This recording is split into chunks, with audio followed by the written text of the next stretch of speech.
दर्शक महानुभावहरू, नेपालको टी20 क्रिकेटको कप्तान परिवर्तन भइसकेपछिको खेलिएको पहिलो खेलमा नेपाल घरेलु मैदानमै युएईसँग स्तब्ध भएको छ। नेपाललाई घरेलु मैदानमै हराएपछि युएईका कप्तानले के भने, साथै नेपाललाई मंगलबार युएई विरुद्धको सिरिज बराबरी गर्ने अवसर हुन सक्छ र कुन खेलाडीहरू परिवर्तन हुन सक्छन्, यसै विषयवस्तुमाथि रहेर आजको हाम्रो क्रिकेट न्युजमा चर्चा गर्दैछौँ।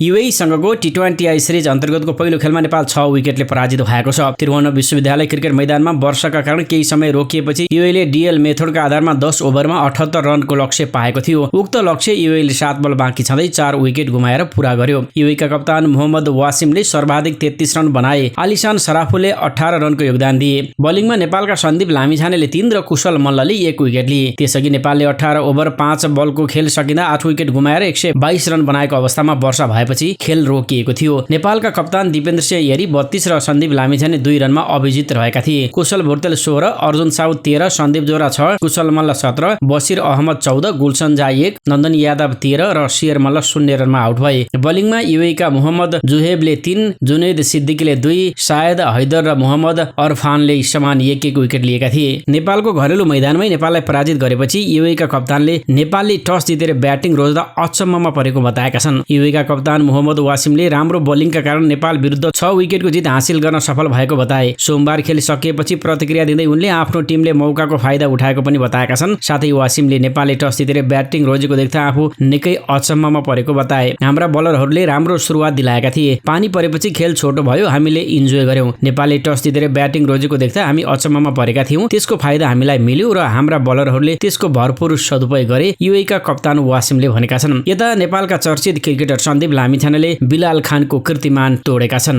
युएईसँगको टी20 सिरिजको पहिलो खेलमा नेपाली स्टार सन्दीप लामिछानेले उत्कृष्ट बोलिङ गरे। उनले आफ्नो दुवै ओभरमा विकेट लिन सफल भए। सन्दीप दोस्रो ओभरमा आईपीएल खेलिसकेका हरप्रीत सिंहलाई 2 ओभरमा क्याच आउट गराउन सफल भए। सन्दीपले आफ्नो पहिलो ओभरमा कप्तान मोहम्मद वासिम र अदिम उस्मानीलाई आउट गरेका थिए। यो सँगै सन्दीप टी20 मा युएई विरुद्ध सर्वाधिक विकेट लिने सूचीमा तेस्रो स्थानमा उक्लिएका छन्। सोमबार 2 विकेट लिएसँगै उनले ओमानका बिलाल खानलाई पछाडि पारेका छन्। उनले युएई विरुद्ध टी20 मा 8 खेलमा 12 विकेट लिएका थिए। सन्दीपले युएई विरुद्ध 8 खेलमा 13 विकेट पुर्याएका छन्। उनीभन्दा अगाडि अब राशिद खान 19 र अविनाश बोहरा 14 रन मात्रै छन्। आजको खेलमा सन्दीप सामु अविनाशलाई पछाडि पार्ने मौका रहेको छ।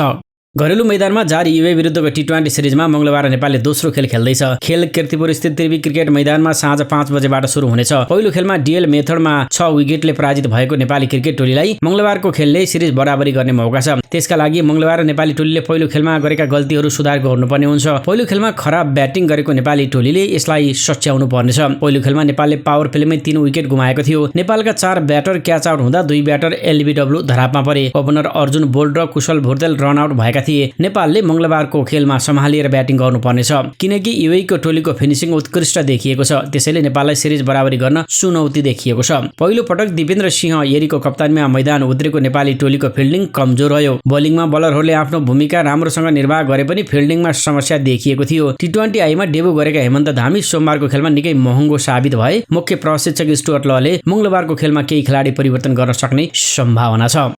आजको लागि क्रिकेटसँग सम्बन्धित ताजा जानकारी यति नै। प्रस्तुत गरेको सामग्रीमा तपाईको केही प्रतिक्रिया भए कमेन्ट बक्समा लेखिदिनु होला। तपाईको बाँकी पल सुखद रहोस्। नमस्कार।